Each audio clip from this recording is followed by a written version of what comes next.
Un día tema que tem hobby discussão rifazer atualmente está lo qual um cambio de manejo of qual está beleids que tem guardo executado de temas. Minister Cruz, um dia preocupação com nossa sentido em nossa comunidade tá tem sorte de dispensação, ora com uma pessoa que quer que tá viva na rua capa quer aplicar para um permiso ou se ela faz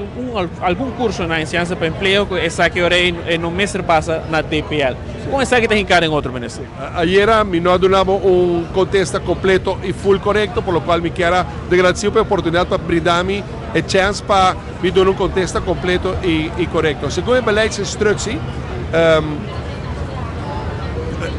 migrantes que están llegando nuevo a Aruba de 1 de januario 2024 para adelante, turme se pasa de DPA. Que me voy a repetir, migrantes que llegan a Aruba 1 de januario 2024 para adelante, turme se passa de DPL. Migrante não que está na Aruba, que está presente na Aruba, prometo 1 de januário 2024,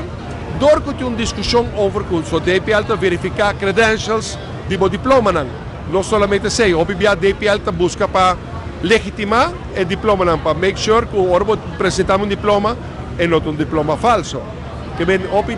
tem diferentes formas para verificar, legitimar, entre outros, apostillar diploma E ora, onde solucionam, quando consulta com o grêmio a busca, para aliviar a discussão e acelerar o processo, migrantes que estão fisicamente na rua, prometo 1 de januário 2024, se não fazem 2 cursos de 2 semanas, um idioma e um curso como se está relacionado que funciona como que ocupar, então é hora de guardo exonerar de passa de IPL para o bom mestre vai dimas é hora. Que bem, aceita onde solucionam e me agradecido a oportunidade para me poder dar um contexto completo e correto na pergunta que era Boacimi. Depois, ministro Gleyber Cruz, mais aclarando o manejo para o qual está, entre outros, parte de enseñanza para emprego, o rol crucial que não tem, como também, para que não tem nenhuma dúvida, ele vai ter mais.